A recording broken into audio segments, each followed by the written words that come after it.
News room থেকে আমার অপর সহকর্মী কমলেশ আমার সঙ্গে রয়েছে, যে রীতিমতো ফ্লাইট ট্র্যাকারে আপনাদেরকে দেখাবে যে এই মুহূর্তে দিল্লিমুখী শেখ হাসিনার বিমান ঠিক কোন জায়গায় রয়েছে। কমলেশ, তোমার কাছে যাচ্ছি, কোথায় রয়েছে এই মুহূর্তে শেখ হাসিনার বিমান? এই মুহূর্তে ফ্লাইট রাডারে যে ছবি আমরা পাচ্ছি, বাংলাদেশ বায়ুসেনার একটি বিমান ভারতের আকাশে ঢুকে পড়েছে। শুরুতেই বলে রাখি যে এটা একটা সামরিক বিমান। কোনো দেশ তার সামরিক বিমান নিয়ে অন্য দেশে ঢুকতে পারে না যতক্ষণ না পর্যন্ত সেই দেশ অনুমতি দিচ্ছে। অর্থাৎ দিল্লির অনুমতি পাওয়ার পরই বাংলাদেশ বায়ুসেনার একটা বিমান, এটা একটা প্যাসেঞ্জার এয়ারক্রাফট, সেই বিমান এই মুহূর্তে বিহারের আকাশ থেকে ক্রমশ উত্তরপ্রদেশের আকাশের দিকে যাচ্ছে। গয়া, এই জায়গাটা গয়া, আমি দর্শকদের বোঝার সুবিধার জন্য বলে দিচ্ছি, এই জায়গাটা গয়া, এই জায়গাটা বারাণসী, এর মাঝামাঝি একটা জায়গায় এই মুহূর্তে বাংলাদেশ বায়ুসেনার এই বিমান রয়েছে।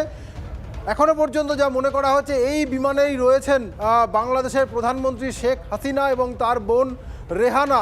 এই বিমানটি যা দেখা যাচ্ছে, যার মোটামুটি যেখান থেকে এর গতিপথ জানা যাচ্ছে, বাংলাদেশ থেকে এর উড়ান শুরু হয়, বাংলাদেশের সীমান্ত ওপার থেকে, মানে আমাদের ভারত বাংলাদেশ সীমান্তের ওপার থেকে এর উড়ান শুরু হয় এবং তারপর কলকাতার আকাশ দিয়ে, কলকাতা বিমানবন্দরে এই বিমান নামেনি, এই কলকাতার আকাশ দিয়ে, মানে অর্থাৎ দমদম বিমানবন্দরের খুব কাছ দিয়েই এই বিমান দক্ষিণবঙ্গের ওপর দিয়ে যে রুটে কলকাতা থেকে দিল্লি বিমান যায়, সেই রুটেই ধানবাদ হয়ে গয়া হয়ে এই বিমান এখন মনে করা হচ্ছে এই বিমান দিল্লির দিকে যাচ্ছে এবং তারপর এই বিমান লন্ডনে যেতে পারে। মানে এই বিমান হোক বা বিমান পরিবর্তন করে অন্য বিমানে হোক, লন্ডনে যেতে পারে, এরকমই খবর।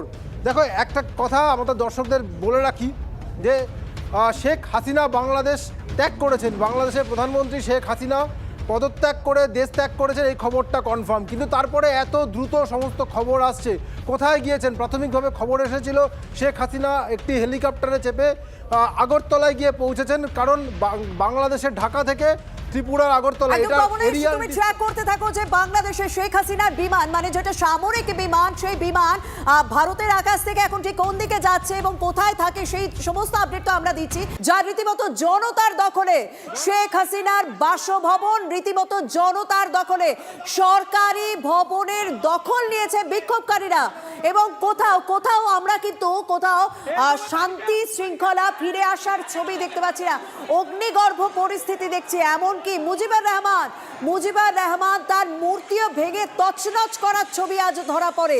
এমনকি ঢাকার আওয়ামী লীগের যে সব থেকে বড় অফিস রয়েছে সেখানেও অগ্নিসংযোগ করার ছবি ধরা পড়ে। অর্থাৎ এখনো পর্যন্ত বাংলাদেশের পরিস্থিতি অগ্নিগর্ভ।